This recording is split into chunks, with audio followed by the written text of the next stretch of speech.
এছাড়া আতঙ্কে বাংলাদেশে পালানোর আগে গ্রেফতার 12 অবৈধ অনুপ্রবেশকারী বাংলাদেশি ও এক ভারতীয় দালাল। মুর্শিদাবাদ জেলার ইসলামপুর থানার হুরশিয়া অঞ্চলের ঘটনা। ইসলামপুর থানার পুলিশ গোপন সূত্রে খবরের ভিত্তিতে গ্রেফতার করল 12 জন অবৈধ অনুপ্রবেশকারী বাংলাদেশি নাগরিক ও একজন ভারতীয় দালালকে। পুলিশ সূত্রে খবর, বাংলাদেশের ফেরার পরিকল্পনা নিয়ে ওই 12 জন বাংলাদেশি গোপনে লুকিয়েছিল স্থানীয় বাসিন্দা ভারতীয় দালাল সাবের আলীর বাড়িতে। খবর পেয়ে পুলিশ তাৎক্ষণিকভাবে সেখানে অভিযান চালায় এবং সবাইকে হাতে নাতে ধরে ফেলে। জিজ্ঞাসাবাদে গ্রেপ্তার হওয়া বাংলাদেশিরা স্বীকার করেন তাদের মধ্যে 8 জন রাজশাহী জেলার। তারা প্রায় 6 মাস আগে রাজমিস্ত্রির কাজের উদ্দেশ্যে ভারতের চেন্নাই এসেছিলেন, আর বাকি 4 জন চাঁপাই নবাবগঞ্জে 3 মাস আগে কলকাতায় এসেছিলেন একই কাজের জন্য। এসআইআর আতঙ্কে কাজ ছেড়ে সবাই দেশে ফেরার জন্য মরিয়া হয়ে ওঠে।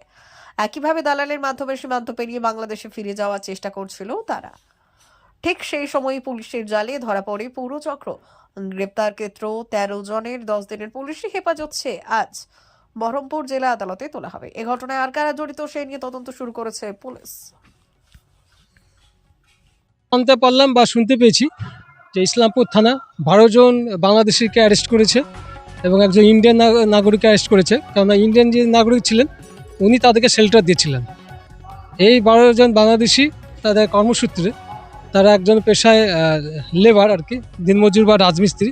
তারা চেন্নাই বা কেরালা এসব কাজ করতে এসেছিল এবং তার ফেরার পথে তারা হুরশি অঞ্চল ইসলামপুর থানার আন্ডারে সেখানে তারা শেল্টার নিয়েছিল। তাকে ইন্ডিয়ান একজন মানে হুরশি অঞ্চলের একজন বাসিন্দা তাকে শেল্টার দিয়েছিল, যেটা অপরাধের মধ্যেই পড়ে।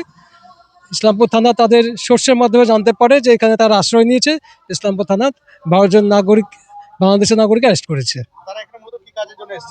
আমরা খবর পেলাম যে তারা এখানে তারা কর্মসূত্রে এখানে তারা লেবারের কাজ বা রাজমিস্ত্রির কাজ করতে এসেছিল। তারা ফেরার পথে ওখানে তারা শেল্টার নিচ্ছিল। আমার নাম মুকলেশ আহমেদ।